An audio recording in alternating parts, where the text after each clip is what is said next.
Good morning, everyone. At this time, it's my distinct pleasure to call the Alabama State Bar 2022 Grand Convocation meeting to order and ask you, if you don't have a seat, please find one. At this time, I want to tell y'all, first of all, I am not Taz Shepard, but he couldn't make it this morning. He is here in the hotel. It's my honor and privilege to represent Taz Shepard here, and I'm going to do the best I can. And it's out of love for Taz. Y'all bear with me as I try to do him justice as I pinch hit for him this morning. At this time, I'd like to recognize Chief Justice Tom Parker of the Alabama Supreme Court, who I will tell you, he and the court have been wonderful to the Alabama State Bar. We are strengthening our relationship with them every day, especially since they oversee us. And I give you Chief Justice Tom Parker of the Alabama Supreme Court.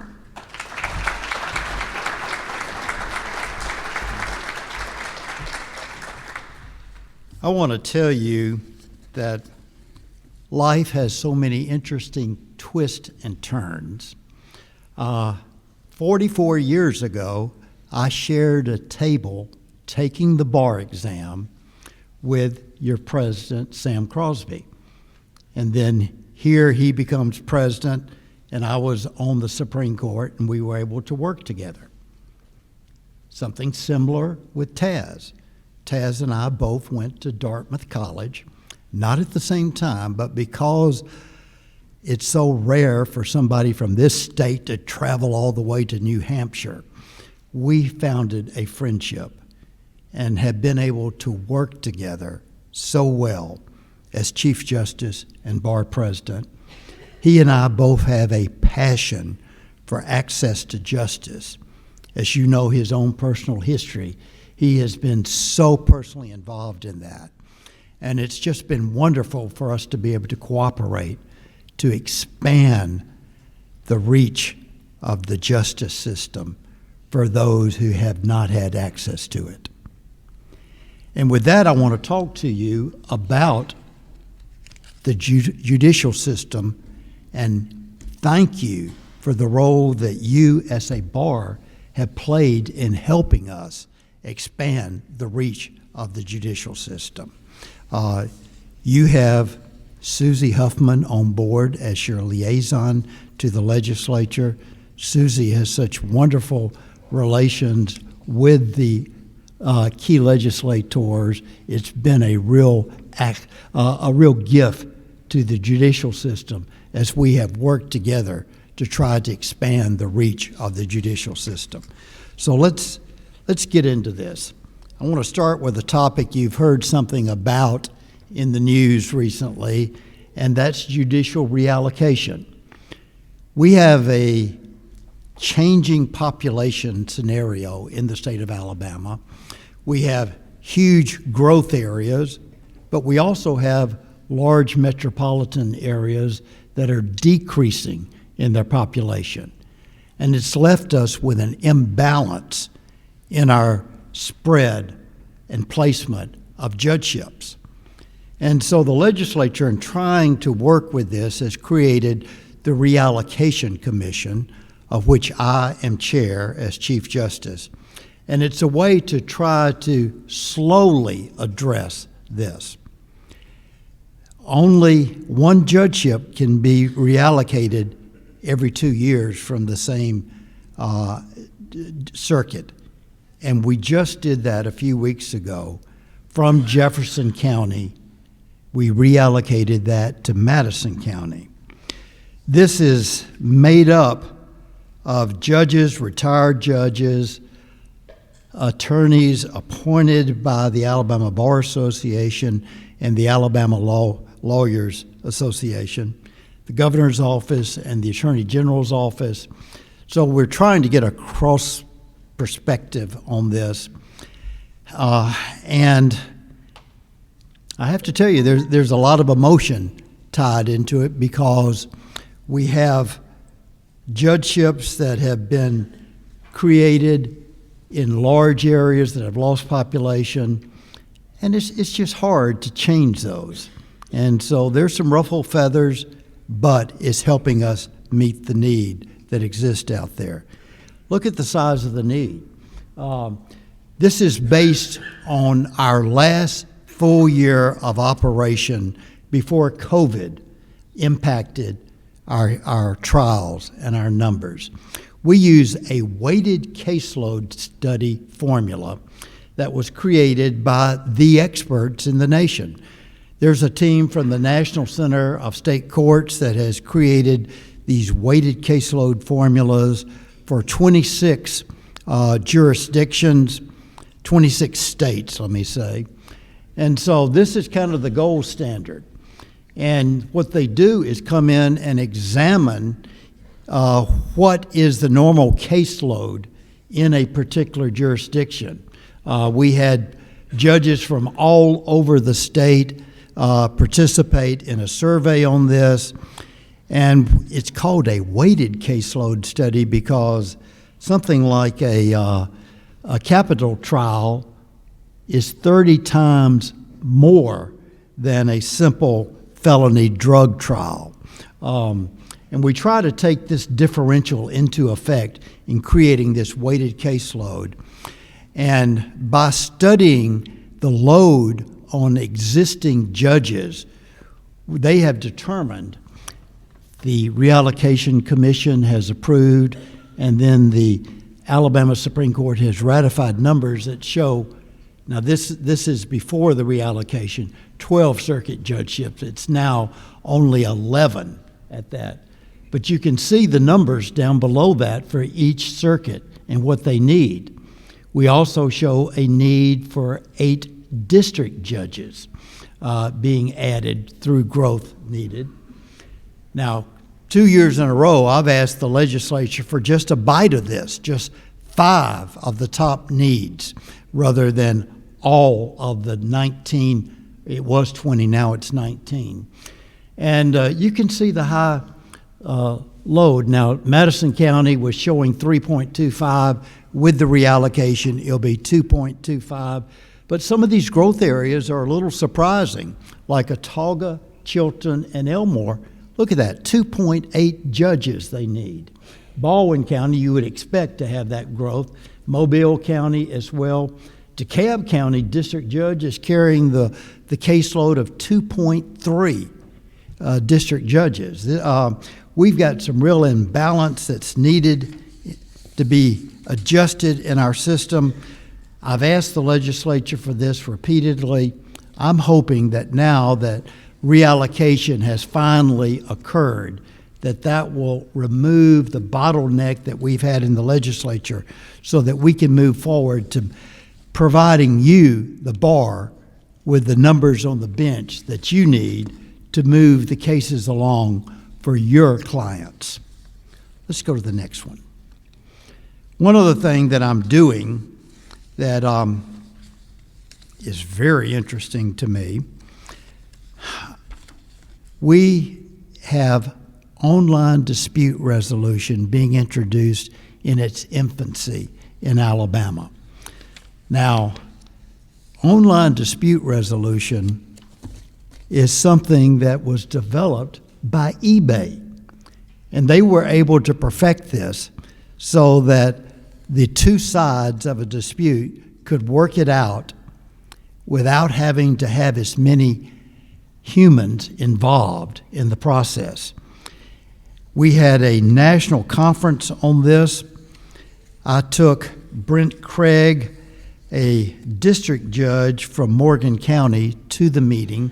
Brent is our technology go-to among the judges currently on the bench. I see Lang Floyd out there. He was our go-to until he stepped down from the bench. But Brent is head of our technology committee within the judicial system. And he has been piloting these projects for us. We've started with online traffic resolution and have gotten it smoothed out, gotten the kinks out of the system, gotten it modified to really meet the needs of both the judges and the parties. and we can't keep up with the demand for it now.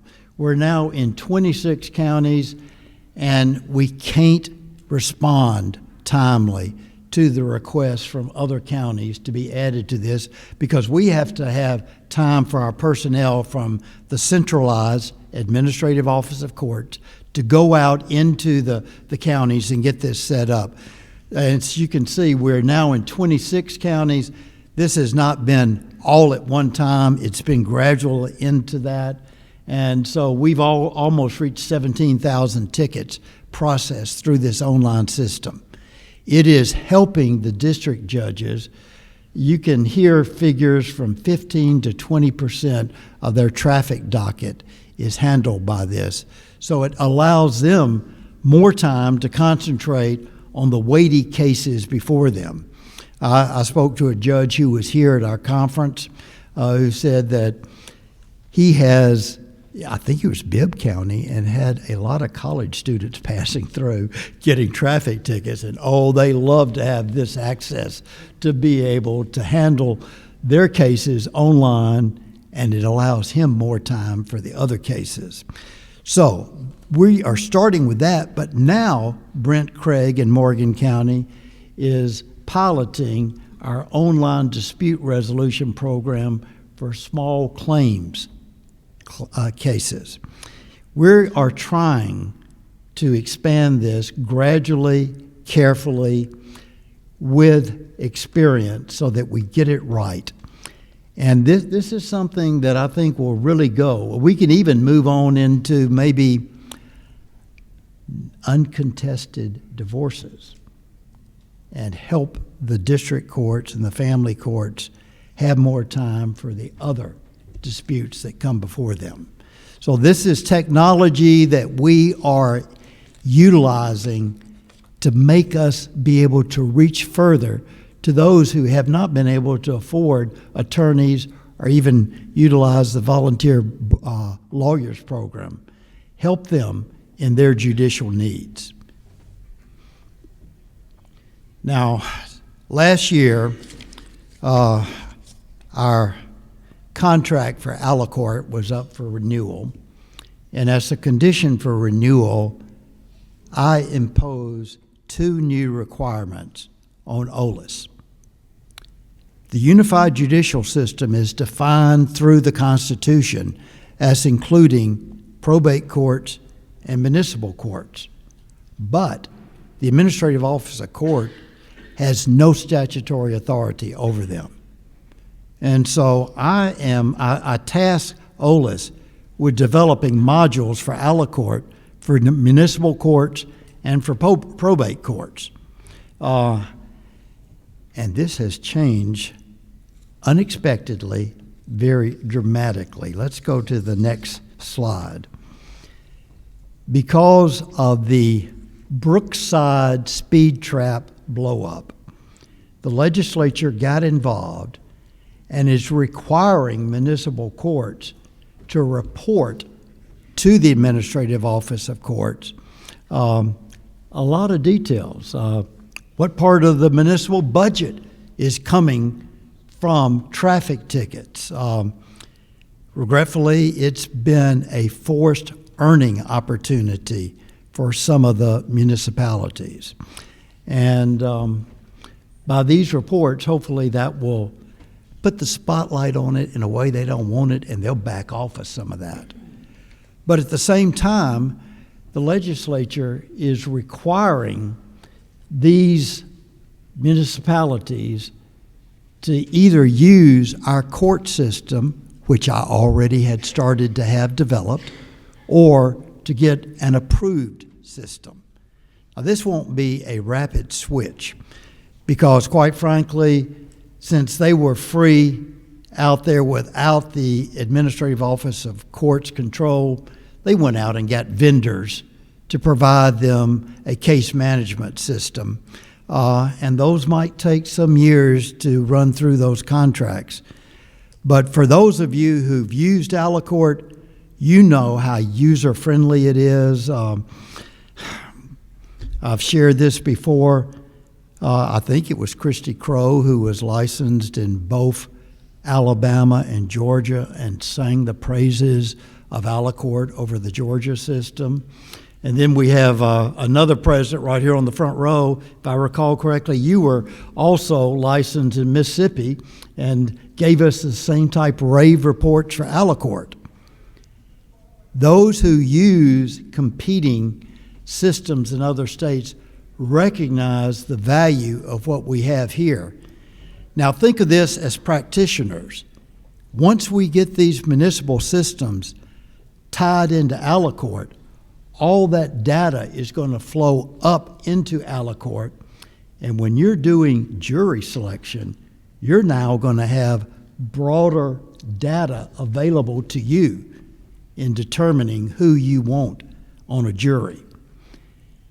Now let's go to the next slide, because we're doing the same thing with probate courts.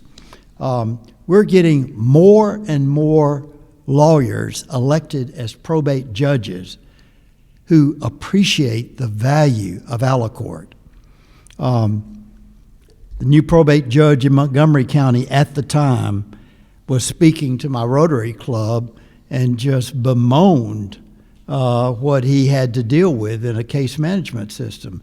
So I went up to him and said, let's talk about getting Aliquot to add probate courts into the system. We're still doing the development of that with J.C. Love in Montgomery. But again, this will be something to benefit you as practitioners. I don't know how many of you would handle estate matters in probate court, but all of that will flow up into the circuit court immediately because they're using the same system. Again, we cannot force the probate courts to use it, but as the number of lawyers increase as probate judges, we expect they will want the Aliquot module because it will be the same type user-friendly system that they were used to as practitioners and that you are used to as practitioners. Now let's go to one other topic, and this is our Family Court and Court Services Division at the Administrative Office of Courts. We are involved in training guardian ad litems. You can see we've trained over 1,000 already. The legislature has placed the juvenile probation officers under the Administrative Office of Courts, and we're handling, regretfully, a large number of juvenile cases. You can see over 26,000 intakes. And they have quite a caseload individually. We're also developing something across the state. It's not mandated, but as judges see the value of it, they are stepping forward and saying, I want that in my circuit. And that's the drug courts, the treatment courts, the mental health courts. We even had veterans courts. These are cases, are courts where the judge will intervene with a party before them, using the power of the court, saying, this is hanging over you, why don't you go to this drug treatment program? And if you comply with all the requirements, we can settle these claims against you. But because they're pending right now, you better participate fully and completely. And it's been remarkable to see the lives that have been changed through this type hammer approach. The hammer hanging over them gets them to comply, and once they do the program, they see their lives change. And we have graduates from these drug courts just thanking the judges for turning their lives around. It's a way where judges can see something rewarding rather than just slamming the gavel down and sending them off to prison. They get the gratification of seeing lives transformed, redeemed, people who become meaningful contributors to society again. And so the judges really love this now. It takes more staff and there's more money involved from our end in supporting them, but it's well worth it. We're blessed to have retired Judge Jim Hill in the legislature as a representative and head of the Judiciary Committee in the House. Jim was one of our first drug court judges, and he just sings the praises of it. I expect to see this expanded because the legislature is getting the message. In fact, this was something that the Governor's Prison Commission advocated for because they saw how it could reduce the numbers in prison beside just transforming lives. And so this is something I see growing continually in your judicial system. Now, I want to end where I started, and that's thanking you as the bar for partnering with us in this, because you have dedicated your legislative liaison to help us in working with the legislature to rebuild the judicial system. I'm in a unique position because previously I was deputy director of the court system, so I know the court system inside out. But I was there in 2003 when the bottom fell out financially for the state and particularly for the judicial system. I view my role that I have as Chief Justice as rebuilding this system. The bones are in place. We need to add the sinews and muscles back on it. And that's what I thank you for helping us do as the Alabama Bar. Thank you to you all.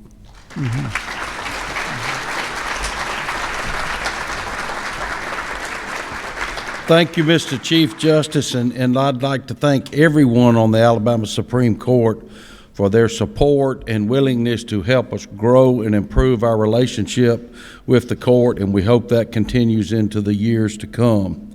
At this time, I'd like to ask Gibson Vance to come forward and announce our 50-year certificate recipients. Thank you, Tom. I love this award. It truly is one of my favorite, and we're going to call the people that have practiced for 50 years up in just a minute. We'll ask you to stay here. Group picture. But the reason I love this award, when I first started seeing it, I'm like, 50 years of practicing law. Can you imagine how many clients you represented, how many wills or trust, or how many bad people you put in jail? But then it clicked. Lawyers do so much more than that.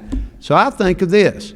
How many baseball games have you coached? How many softball games? How many civic organizations have you chaired? How many school boards have you been on? How many Sunday schools have you taught? So congratulations to you. We're going to ask you to come up where we can honor you. First is Mr. Rufus Edward Elliott.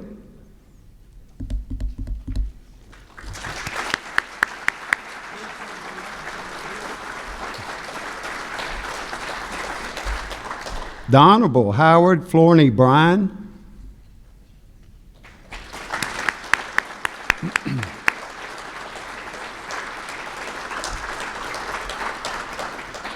Mrs. Carolyn Burgess Fethergill.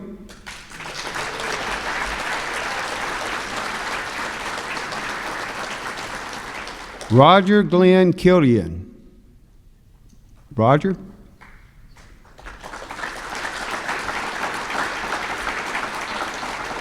Mr. John Malcolm Laney Jr. John.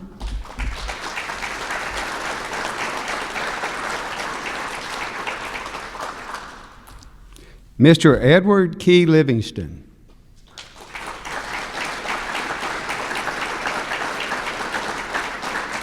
One of my personal favorites, I swear to you, this man lives in the courthouse in Montgomery, Charles Tom Payne.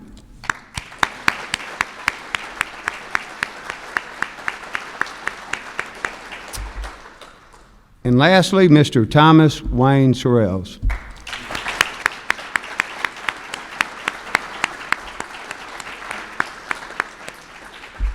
Did we miss anybody?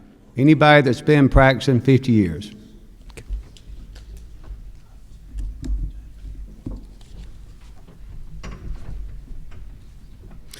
At this time, I'd like to recognize any of our past presidents. If you are past president of the Alabama State Bar, would you please stand? Thank you.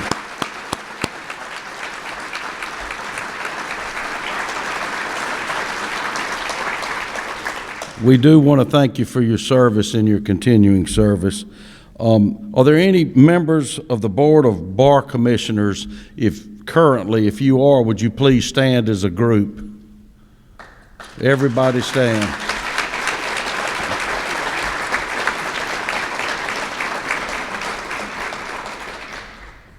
Do we have any attorneys present that are also members of the legislature? If we do have any members of the legislature that are lawyers here, would you please stand? And several years ago, we started our leadership forum. Are there any alumni of the leadership forum through the Alabama State Bar? If so, would you please stand?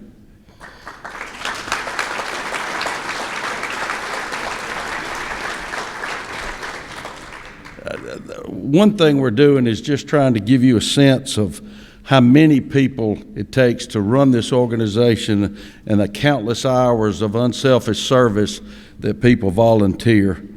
At this time, and I wish President Shepherd could be here, but the President's Awards, and I'm going to ask you if you would come over to the left, please, when I call your name, but these are people that President Shepherd has chosen to give President's Awards for their help and service during the year. And Mary Margaret Bailey, would you please come over here and where Gibson is, please? And I'm going to ask you to hold your applause to the end, please. Laura Calloway, Angela Debro,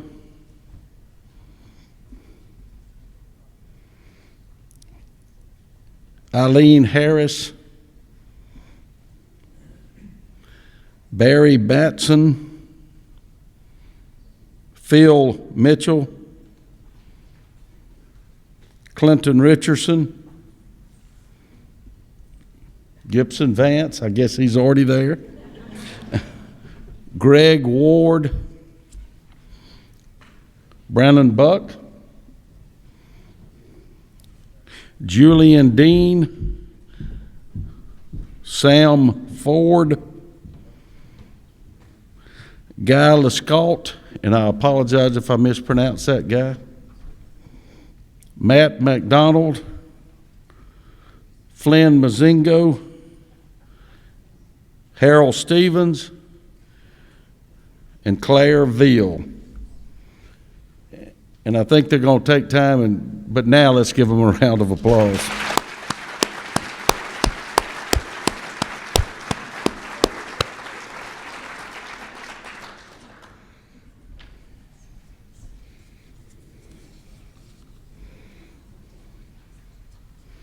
I'm going to give them just a minute because the next thing on the agenda requires Gibson Vance, so I'm going to let him finish what he's doing.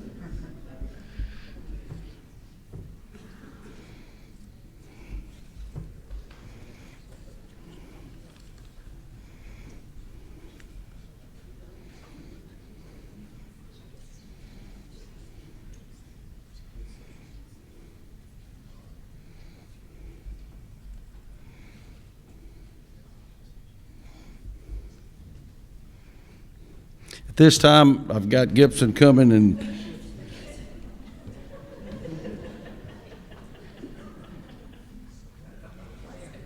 to present one more award. At this time, we're going to ask Gibson to come and present the William D. Bill Scruggs Award. Where is that right here? It's page 3.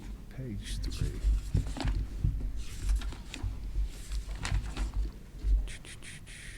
Okay. I want to thank Tom Perry. Tom is vice president this year. When I was Bob's vice president, he called me and said, "Will you be my vice president?" I'm like, "What does it do?" He goes, "Really nothing." And he's had to preside pretty much the whole time for our dear friend Taz Shepard. Tom's going to run for president-elect next year. He's already doing the job. Thank you, Tom. We appreciate you.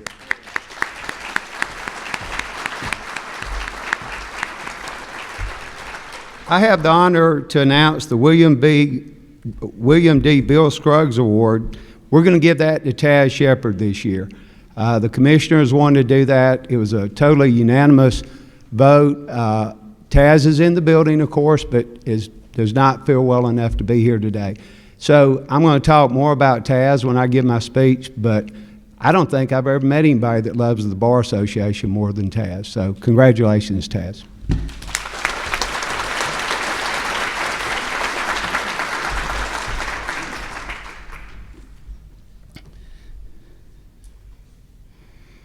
At this time, we're going to present I call it the Tony McLean Award, but I guess it's the J. Anthony McLean Professionalism Award. And at this time, we're going to present that award to Mike Ballard. The purpose of this award is to honor the leadership of Tony McLean, who many of us knew and loved, and to encourage lawyers to emulate his deep devotion to professionalism and service to the Alabama State Bar by recognizing his outstanding long-term distinguished service in the advancement of professionalism by living members of the Alabama State Bar. And I read that, but I knew Tony, and he just had such sense and said, do the right thing, and if you get a little, just call me and I'll help you figure out what the right thing is. But Tony's what we should all be, and we present the award to Mike Ballard.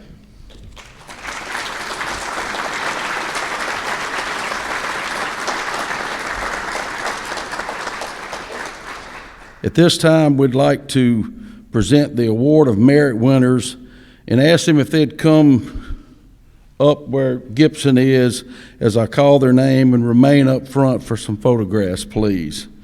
This award recognizes those who improve the administration of justice in Alabama. Our first recipient is Leon Hampton. If you'd come forward, Leon, if you're here. Our second recipient is Raymond DeBell. Terry Tompkins, and I don't think Terry's here, and Pat Sefton. If y'all would please come forward.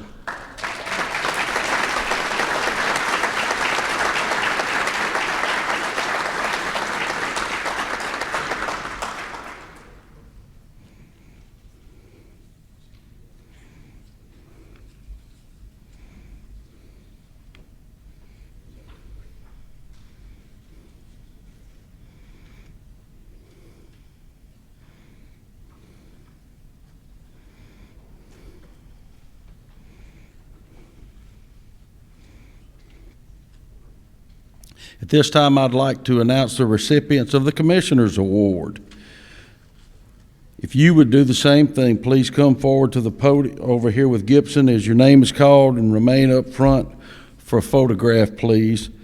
This award, the Commissioner's Award, is given to recognize individuals who have a long-standing commitment to the improvement of the administration of justice in Alabama.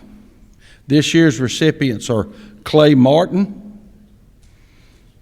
Elizabeth Smithhart, Tom Perry, I better stay here and give it, Allison Skinner, Halron Turner, Mark Debro, Aaron Chastain, Lang Floyd, John Stamps, and Mark Boardman.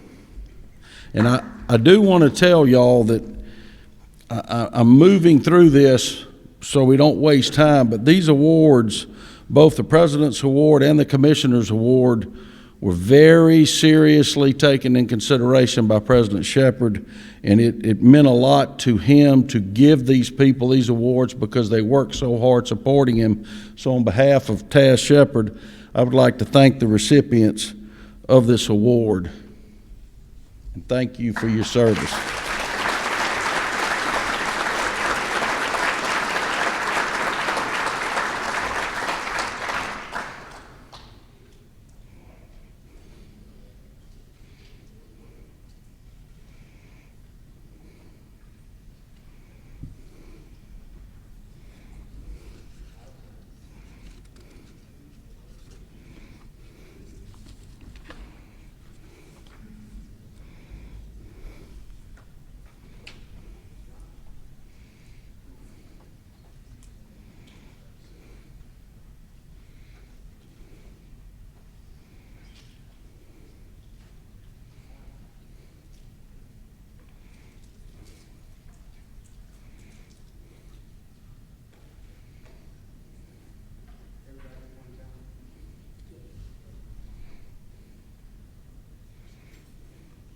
While they're taking the group picture, I'm going to ask Jeremy Rakes, if Jeremy would please come to the podium. And Jeremy's going to be presenting the Jean Marie Leslie Award.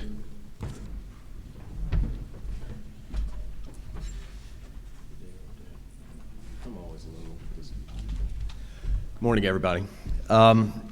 Today I have the true pleasure and honor of presenting the Jean Marie Leslie Award, which is for outstanding service to the Alabama Lawyer Assistance Program.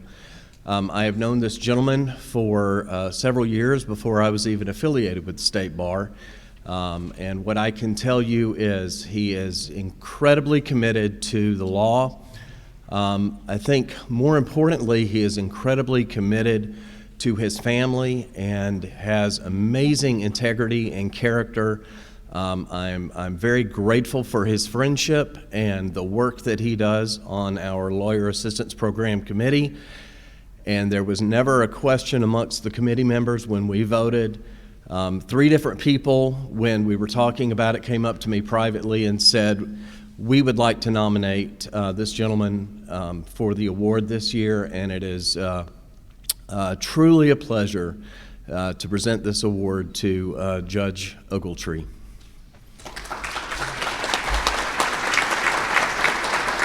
Is he down there?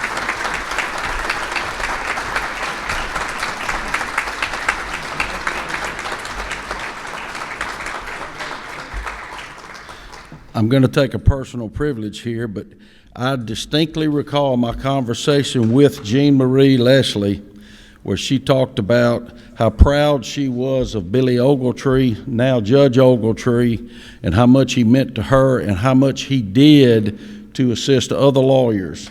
So I'm excited. I wish I had thought to nominate Judge Ogletree, but I personally know him. He's a great guy, and he's helped so many people, and Jean Marie was really proud of him and loved him, so it's awesome he gets the award.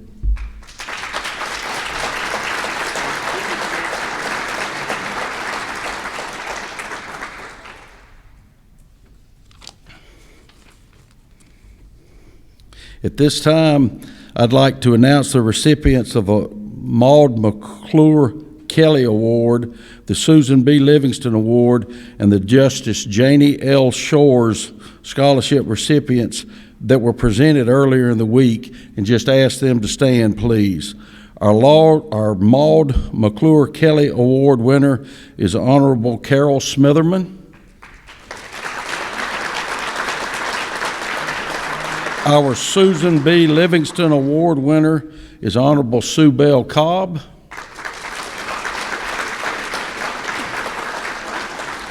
And the Justice Janie L. Shore Scholarship is Chasani Holyfield.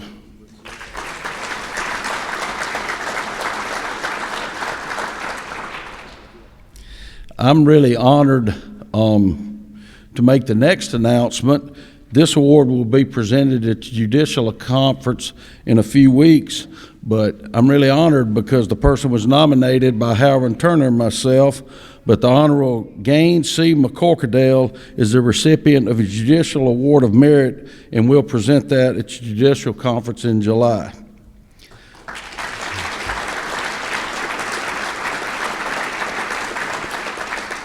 And I'd like to recognize Mary Margaret Bailey, who's the chair of the Pro Bono Committee, to announce the Volunteer Lawyer Program Awards.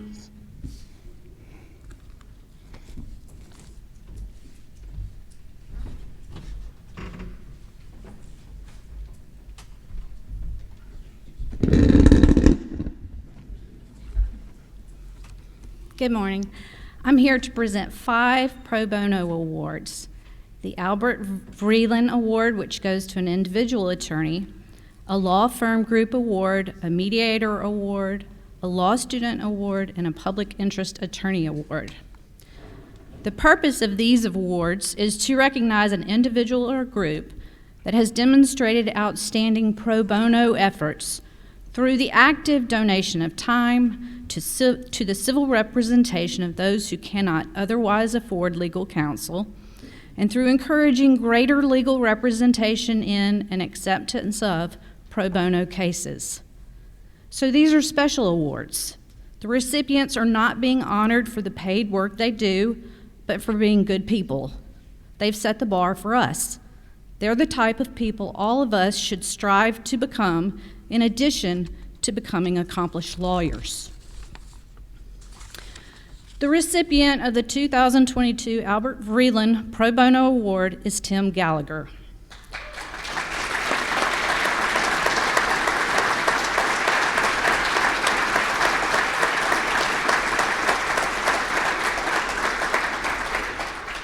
Tim has provided pro bono legal services since his admission to the bar in 2007. He volunteered initially through the State Bar VLP and then through the Montgomery County VLP. Tim played a key role in the hiring of the first director of the Montgomery VLP. He was also involved in setting up the Montgomery County Bar Foundation and was elected as the first president of its board. Tim is a regular at various clinics in Montgomery. He also takes cases for extended representation from the clinics and direct referrals, typically providing between 25 to 50 hours of pro bono legal work annually. He has been an active member of the State Bar Pro Bono Celebration Task Force since 2014 and has served as vice chair and chair. And he's been a member of the State Bar Pro Bono and Public Service Committee since 2015.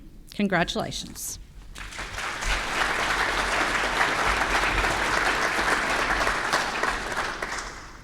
The recipient of the 2022 Law Firm Group Award is the Alabama Bankruptcy Assistance Project Advisory Council. The Alabama Bankruptcy Assistant Project, or ABAP, was formed in 2017 as a collaborative project by 4 of the state's VLPs. Its mission is to provide low-income Alabamians with pro bono Chapter 7 bankruptcy services. The Advisory Council was created so ABAP could better serve this mission. It is a group of bankruptcy judges, trustees, and practitioners from across the state. Council members have assisted in the development of ABAP's information brochure. They have given their time and expertise in the ABAP Bankruptcy CLE seminar, which was recorded and is used to cultivate and train new bankruptcy lawyers. Council members have provided advice and information to the ABAP coordinator to help ensure the program's success.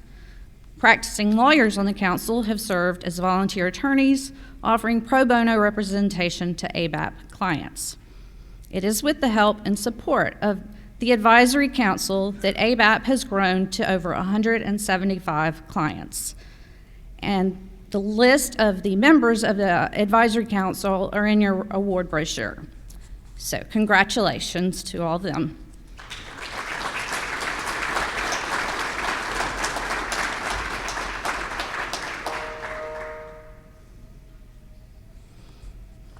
The recipient of the 2022 Mediator Award is Brian Hayes. Before I tell you about Brian's many accomplishments, I want to point out that he was independently nominated by 3 different people, which is a first for the Pro Bono Awards. Brian has taken his knowledge in mediation, law, and business and generously offers his expertise to assist the residents of Jefferson County through a district court mediation program. In addition to managing his own successful law practice, he spends countless hours each month coordinating mediation dockets and volunteering in pro se cases. Brian manages the in-court process as the docket coordinator.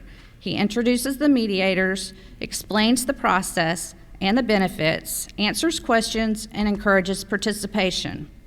He serves as a mediator himself and recruits other attorneys for the program. One of the people who nominated Brian had this to say: "The dedication, commitment, and professionalism that Attorney Hayes displays makes him a walking billboard of our bar's motto, lawyers render service." Congratulations.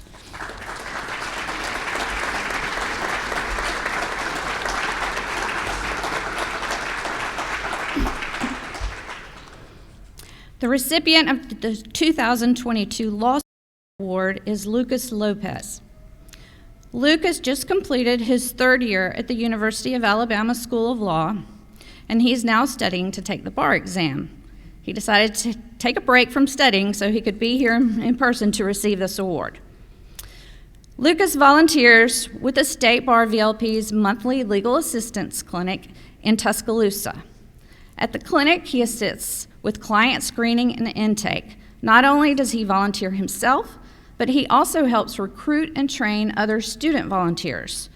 During the clinics, he invites new volunteers to sit with him and watch client screenings, which allows them to get more comfortable before working on their own.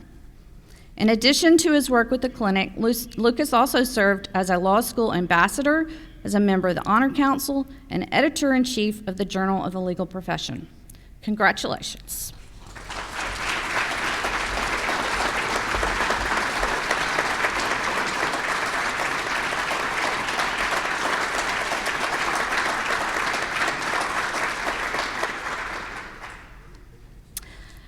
And the last award, the recipient of the 2022 Public Interest Attorney Award is John Kraft. John Kraft has often spearheaded pro bono efforts in the area of elder law. He is a professor at Faulkner University's Jones School of Law, where he started an elder law clinic that allows students to provide pro bono legal services for Montgomery area seniors.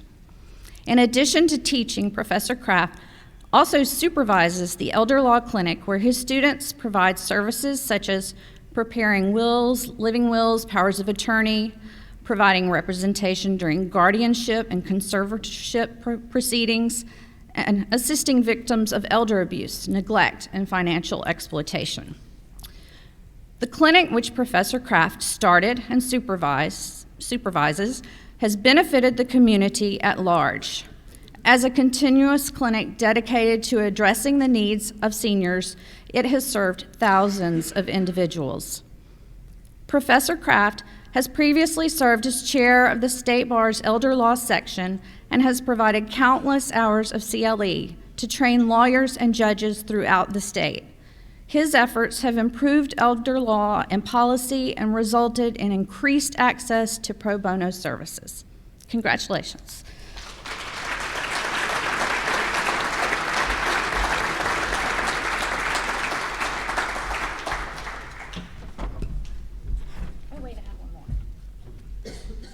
I'm sorry, I was about to leave without doing the last award.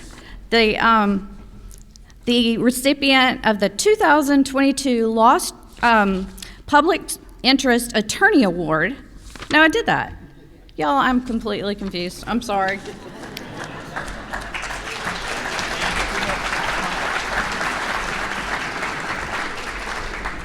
I want to tell her welcome to the club, but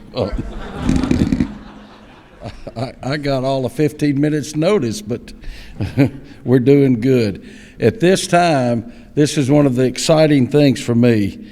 I get to announce and present to y'all our new president-elect in just a few moments. And our new president-elect is Brannon Buck, and I'd ask Brannon to come forward. And he can have brief remarks.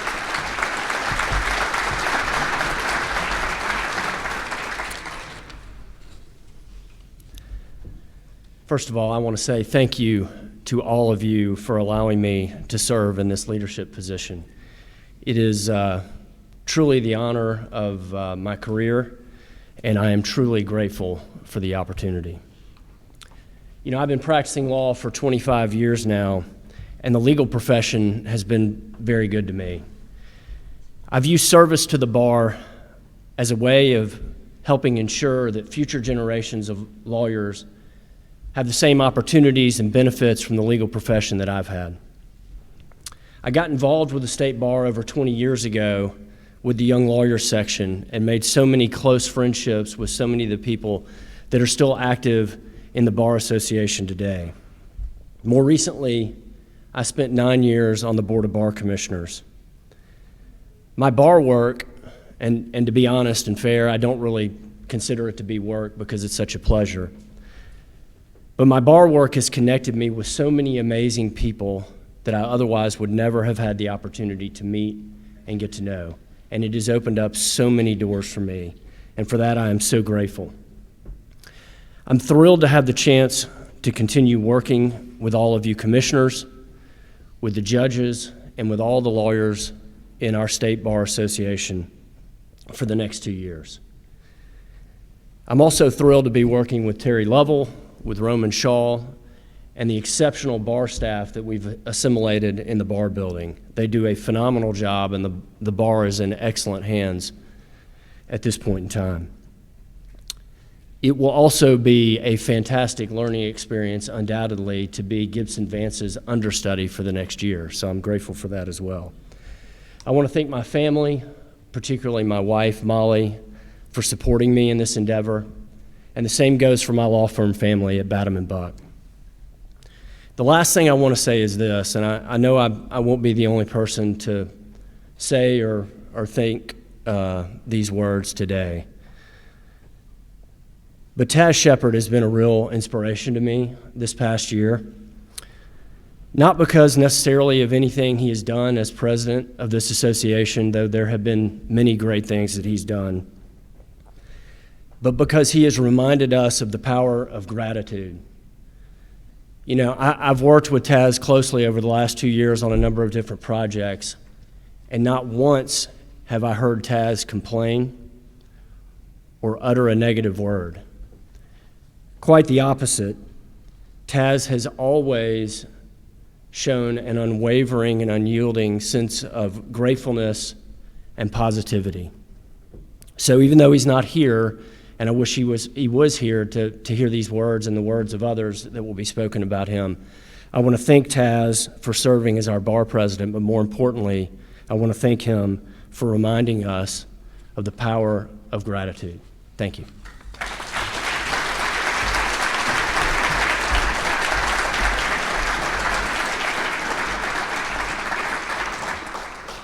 I was going to call on the past president, Bob Methvin, but he's on the way.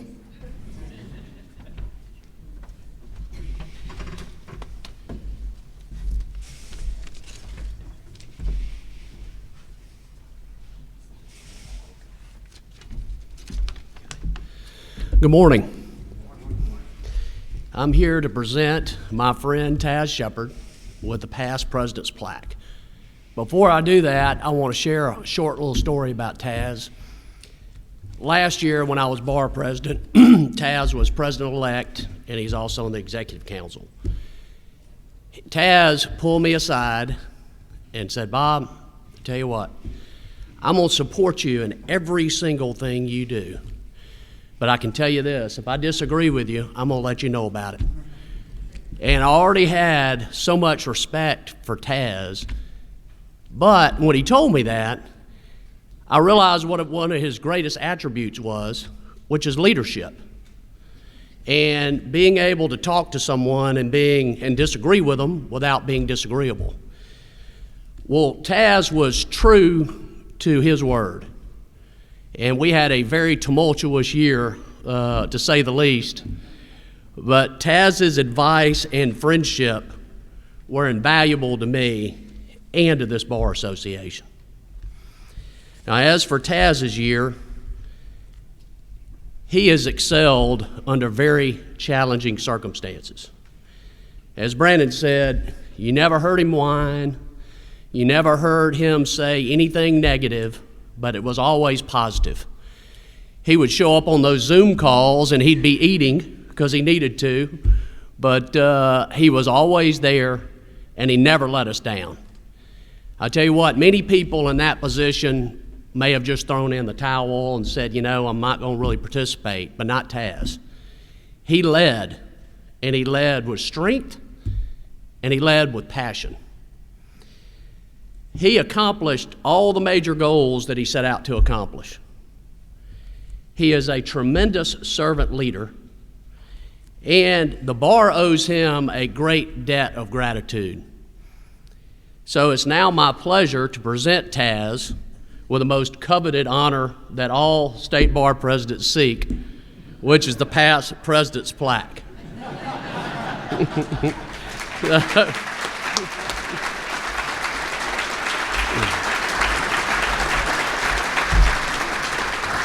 I will tell you, Taz has certainly earned it, and I know that we all owe him a great debt of gratitude, not only for his leadership, but for his service. And since he's not here, I'm going to ask the members of the Executive Council to meet me down here so that I can present the plaque.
On our agenda, it says there's a place for some remarks from Taz, and I just want to say God bless Taz Shepard and God bless the Alabama State Bar.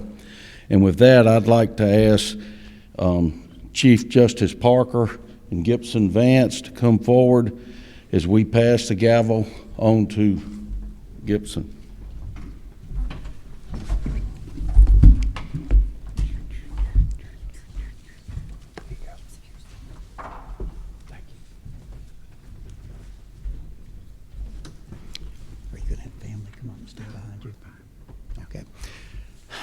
For those who know history,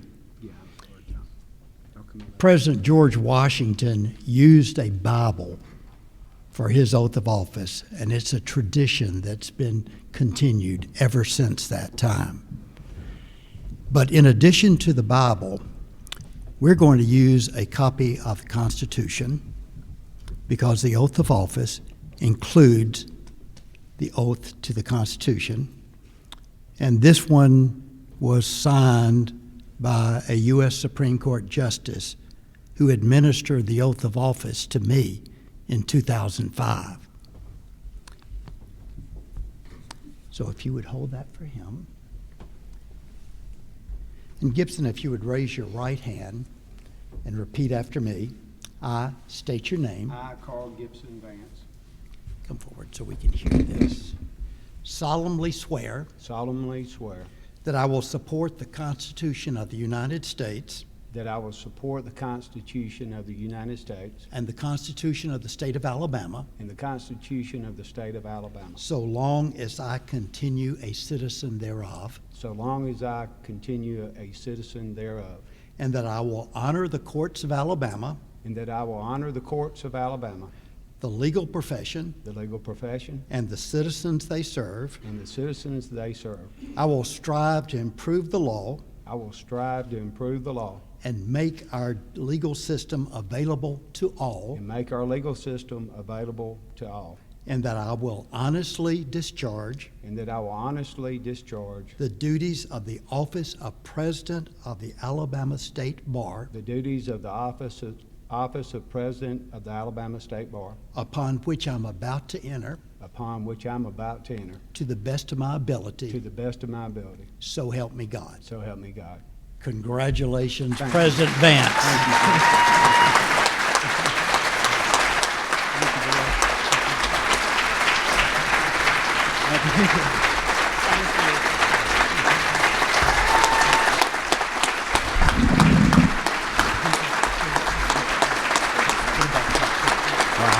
Thank you.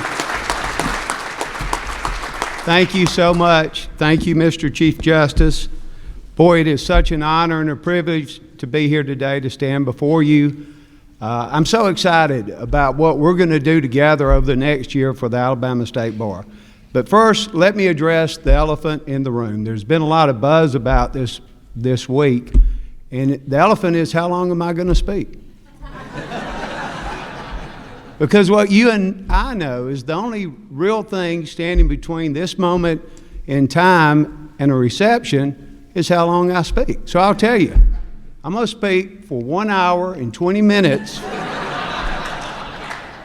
less than our speaker did the other day.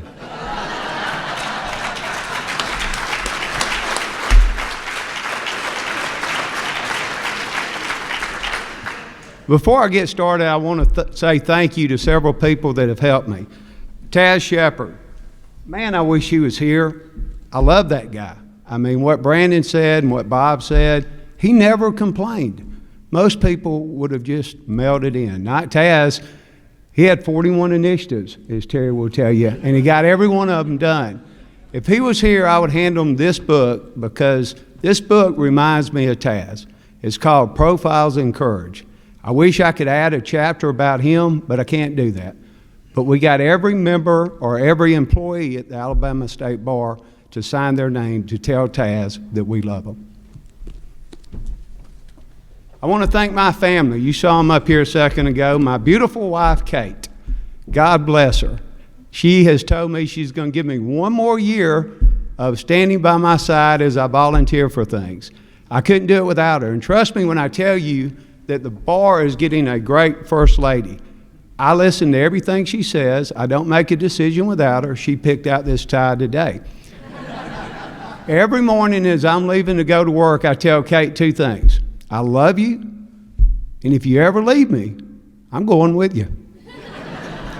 My 2 boys, Carter and Andrew, I'm so proud of them. Andrew is a graduate student at Troy. He's a graduate worker at Troy, and he'll soon be starting on his doctorate.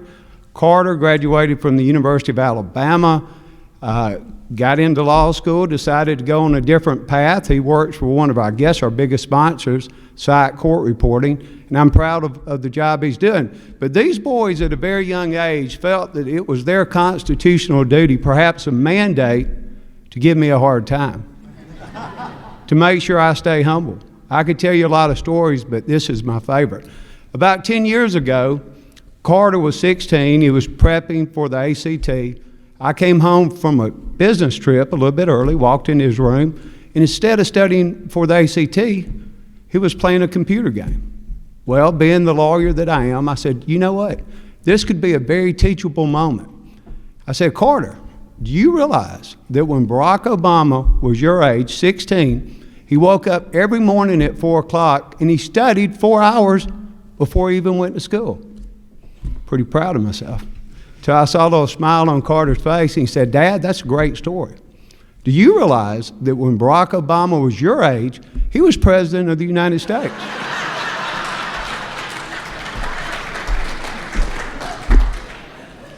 I want to thank my law firm, Beasley Allen. My mentor is Jerry Beasley. I find myself trying to emulate him more and more every day, not just as a lawyer, but as a person. To 2 of my closest friends, Tom Methan and Cole Portis, sitting on the front row with my family, both past bar presidents, I've learned from Tom to pick one initiative and focus on an initiative that can help as many people as possible. And that's what we're going to do.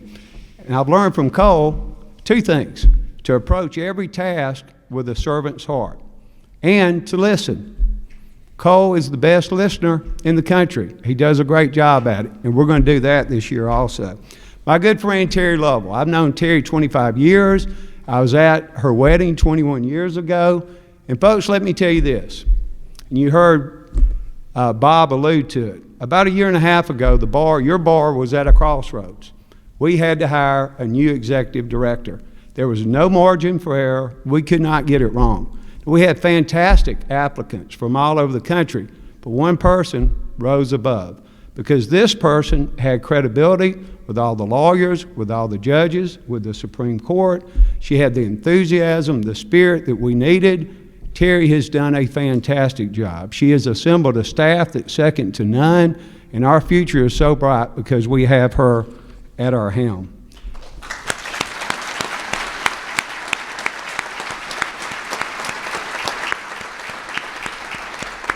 Our general counsel, Roman Shaw. Roman is one of my best friends, and he likes lawyers, which is a great personality trait to have if you're in charge of discipline lawyers.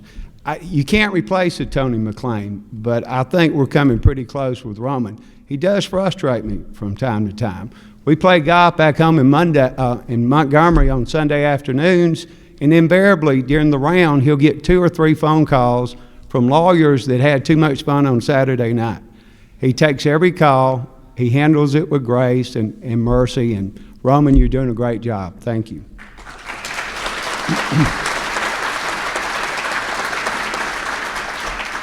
Our bar commissioners were asked to stand a little while ago, and I whispered to the Chief Justice, I said, that's who I work for. Those are my bosses. Folks, do you realize that each bar commissioner has to run for election? It's not an appointment. They have to offer themselves up for election. And if they win, they get to give days and days out of the year in voluntary service. It's a great group. I look so forward to working with them. We're going to get a lot done. So let me say this. This year is not about me.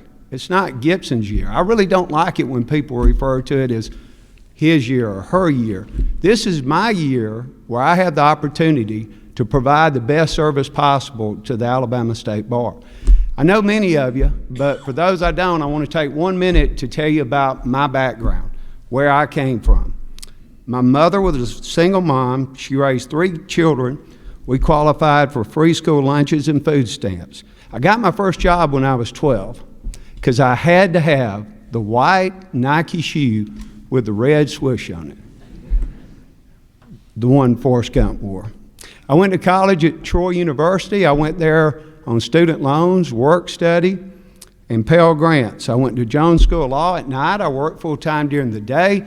My first 8 years as a lawyer was with a 2-person firm. My first case was a dog bite case. My second case was a slip and fall. I tell you this for a reason. I have a heart for the underdog. I care deeply about the members of the bar that are struggling. Some say, due to my early years, that I still have a chip on my shoulder. They would be wrong. I have a chip on both shoulders. That keeps me very well balanced. As I said, I'm excited about what we're going to do next year. I want to put the spotlight on 2 things. The first thing is we're going to ask ourselves, how can the Bar Association best communicate its message to its members? Well, first, let me say this. I think we have the best communication department that we ever have. You get an email almost every day telling you exactly in real time what's going on with the bar. The Alabama Lawyer is a fantastic publication. It comes out every 2 months. We give you legislative updates throughout the year. The General Counsel staff spoke to about 100 live events over the last year, but we can do more. And I realized this about 3 months ago. I was on social media, and I saw a post by a lawyer that I like and that I respect, and she was upset. And she ultimately asked this rhetorical question, does anybody know what the bar does for you other than take your dues and try to take your license? Well, at first, it kind of upset me because we know we do so much more. But then I realized maybe we can do more with our communications. And what we're going to do is this. We're going to take the message of the bar to the bar members. We're going to go to every circuit, all 41. Roman, Terry, we're going to load up in a car, and we're going to go see everybody. And when we go see everybody, we have 2 goals for the meetings. The first is we want to make absolutely sure that they know what the bar does for them. By example, we want them to know that every member of the bar is entitled to 12 free CLE credits.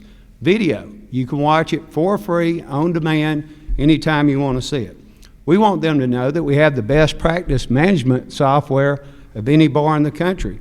We want them to know that they can avoid getting in trouble by calling the General Counsel's office and get a free advisory opinion. And we've got more discounts than you can imagine. Marriott, Disney World, Brooks Brothers, rental cars, whatever you need. We want to make sure our members know what we offer. The second goal is probably the most important. We're going to listen. We want to hear from our bar members. As we travel the state, we want to hear what their concerns are. We want to hear what they worry about. We want to know how the bar can better serve them in the future. So stay tuned. We're coming to see you. The main thing we're going to focus on this year, which I think can help the most people possible, is to put lawyer wellness in the forefront. We want to make sure our attorneys have the resources, the tools, the information they need to get help when they need help. I believe we as a bar, have a moral obligation to do this for our fellow members. This moral obligation cannot be found in a code or in a statute, but in the common bonds that bind us as attorneys. For years, your bar association has addressed these wellness issues through great programs such as the Alabama Lawyer Assistance Program. There can be no doubt that this program has saved the lives of many attorneys and have helped attorneys when they were in their darkest moments. But we can and we must do more to help our brothers and sisters of the bar. That starts today. To do that, I'm launching a new initiative. We will offer every member of the Alabama State Bar for free 5 hours of counseling services from a licensed counselor in the state of Alabama.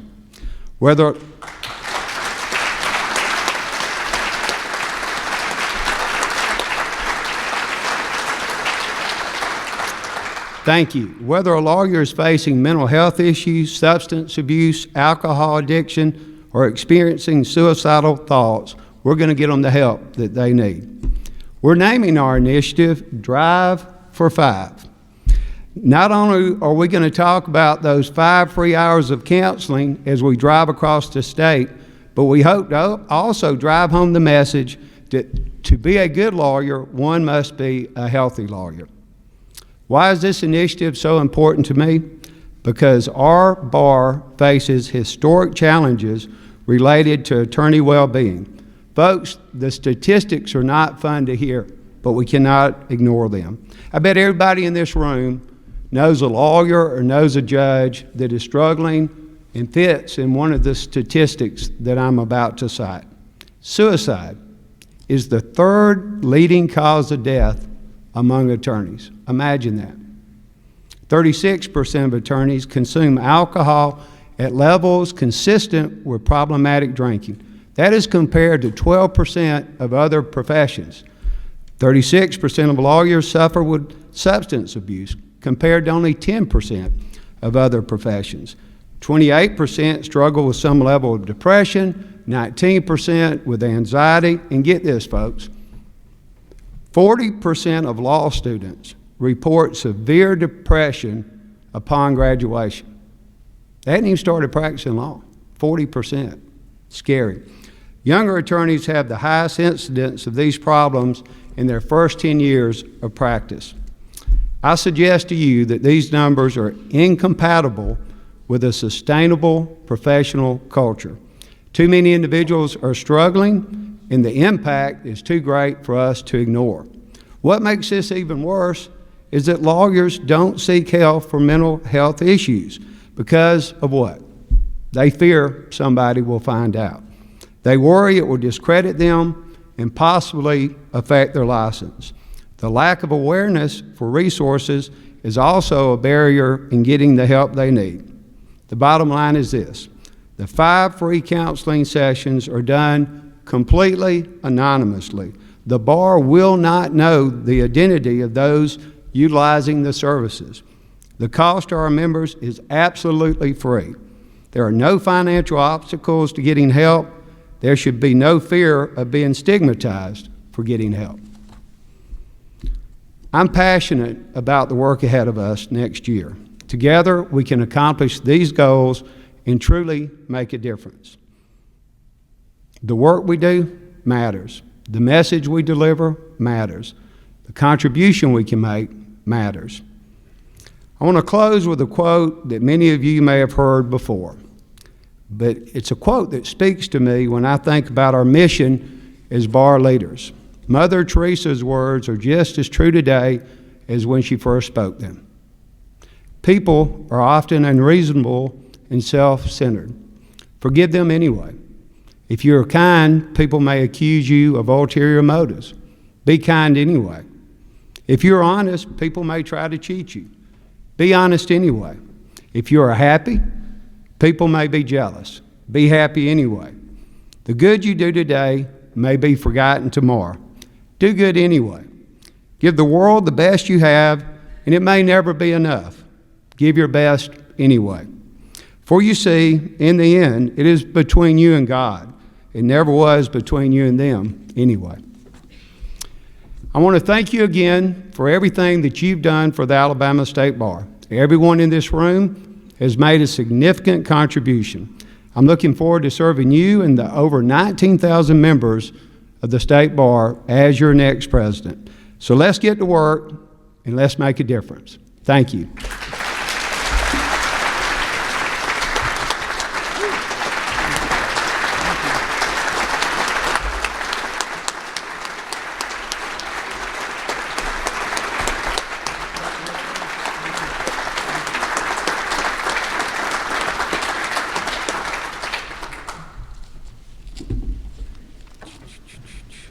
Thank you so much. It's my pleasure to call up one of the greatest past presidents ever and a dear friend, Christy Crow. Christy? Christy is imitating The Price is Right. Thank you, Gibson, and thank you for those very inspiring words. That really means a lot, and mental health awareness is a very important thing. And many of you were at your silent auction last night and bought tickets for the giveaway of the wine. So that's what we're going to do next. I do want to thank everybody that supports the women's section silent auction. We gave an $8,000. Thank you. We gave an $8,000 scholarship to Miss Holofield yesterday, and she was very grateful because, you know, law school is expensive. So if you have tickets, get them out. This could be your first official duty as the president of the Alabama State Bar. Okay, if your ticket number is 712-215, 712-215. Yay! We've got a winner.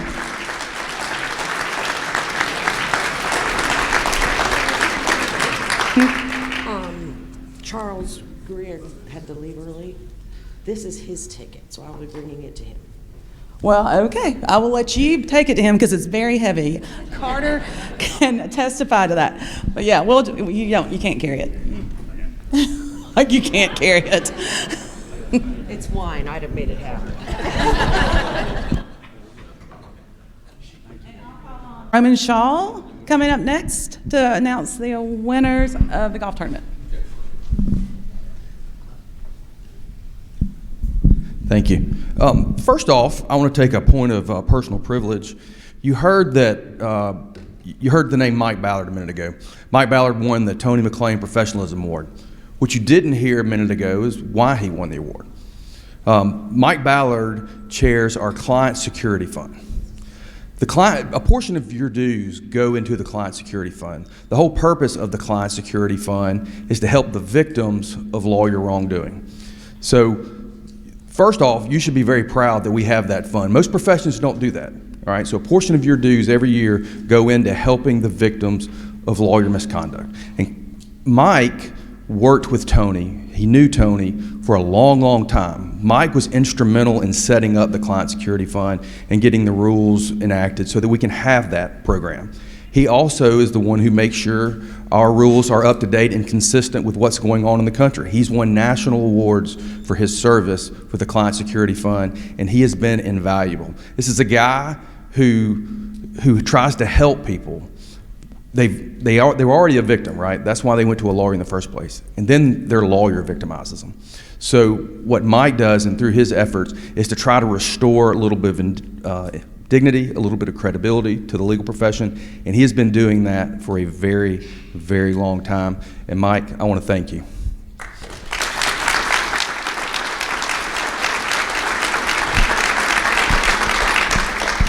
All right, so we had a great day on the course.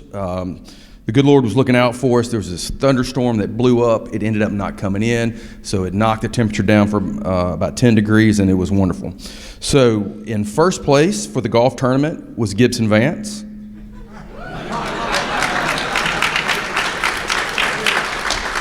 Second place was Gibson Vance.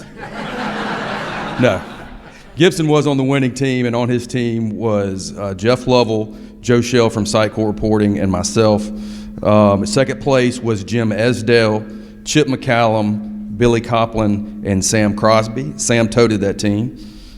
And then in third place was John Smith, Brandon Buck, Jimbo Terrell, and Bob Methan. Congratulations.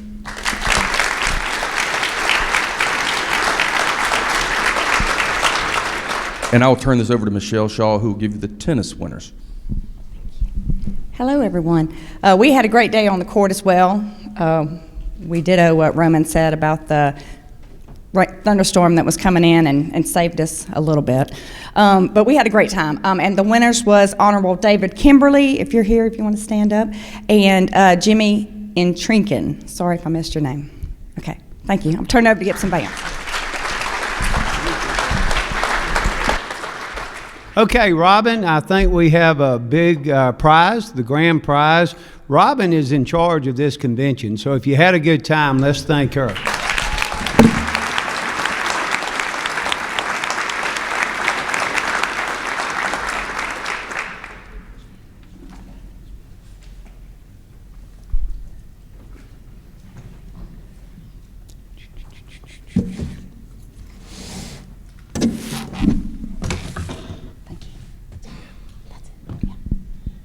Good morning. First of all, I wanted to, it wasn't just me that planned this annual meeting. I want to thank our staff. This was a team effort. It takes all of these people in this room to pull off this annual meeting. So please, if you'll give them a round of applause too. Will y'all stand up, please? Stand up. All the staff, please.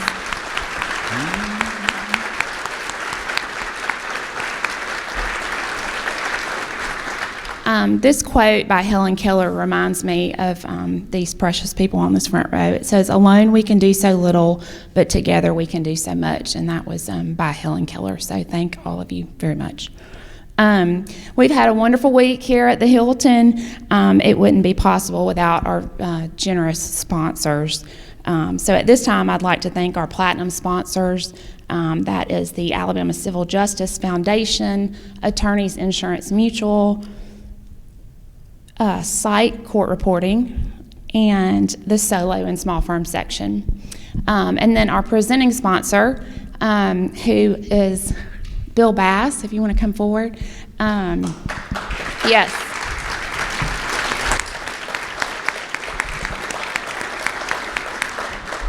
They have been a longtime sponsor of our annual meeting, and this year they sponsored our children's activity on Wednesday night. They sponsored the children's party on Thursday and allowed all of you to go to the law school receptions. And then also they have again sponsored our grand prize, which this year is going to be a week-long trip to Breckenridge, Colorado for you and one guest. So we are going to... And airfare, yes. That's all, yes, a week. So, all right, I'm going to let Bill draw. Let's see. Hang on, let's mix them all around. I saw your name, Robin. You don't. No, and no staff can win. If you put your thing in here, you can't win. So. Those of you that have been coming to bar meetings for a long time, the first time we did this, I pulled out Reggie Hamner's name. And that didn't look like a setup. All right, this is Michael Henderson. Yes, sir.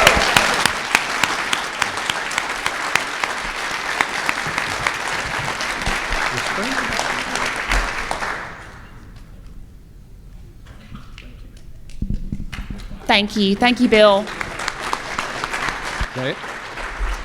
Okay, we got through this meeting quicker than we thought. I have 2 or 3 announcements. First of all, go ahead and calendar for our annual meeting next year. We'll be at the Grand Hotel in Point Clear. Those dates are July 12th through the 15th.